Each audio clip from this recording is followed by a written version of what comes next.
And I remember praying to God in that time, if I am one of the survivors, if you really ever do bring me through this, I will give the rest of my life to encourage others that are walking through the journey.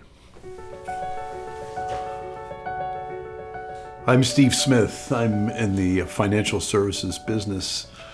I like to think of myself as a living benefits specialist, helping people access insurance products that you don't have to die to use, where you're able to access a portion of the death benefit while you're living in case there is a diagnosis of a terminal illness, a chronic illness, a critical illness, or critical injury.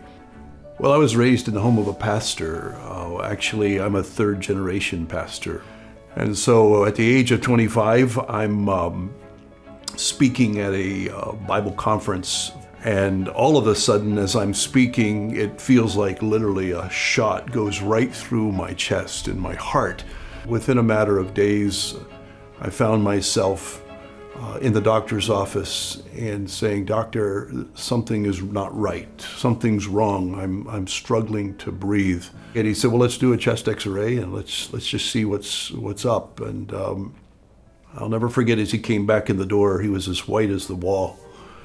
And he said, let me show you what I found." And I remember him putting the X-ray film up on the lighted wall, and he said, "This mass around your heart area is not normal."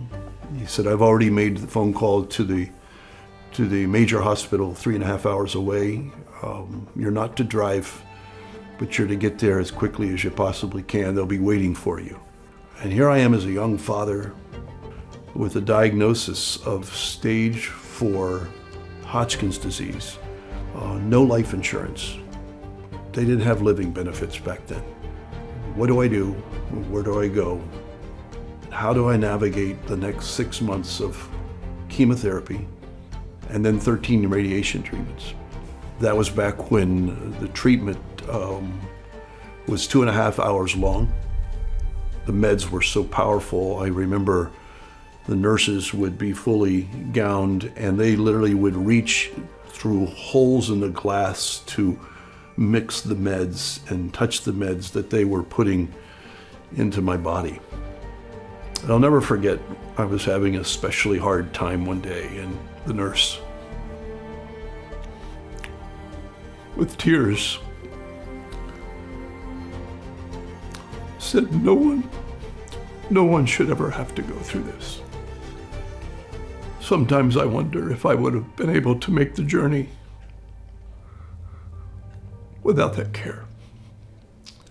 Now my way of serving people is not just being a friend or a neighbor. I can actually make a difference. Studies show that upwards of 70% of the American population is either uninsured with life insurance or underinsured. I can share my story and I can come along and help people think about the inevitable and make preparation to put a plan in place where, unlike my story, they are not unprepared. Life insurance coverage has changed since I had my story. Now we offer the opportunity for the death benefit to be accessed while you're living, should there be a major illness in your life.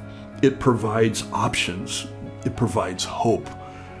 Living without living benefits, it's just not necessary. You don't have to live that way any longer. You really can live with a deep sense of I'm providing well. I'm making provision well for my family. Take the opportunity to sit down with a financial professional. Make provision now, because those you love are going to live. And they can live so much better because of the plan you put in place.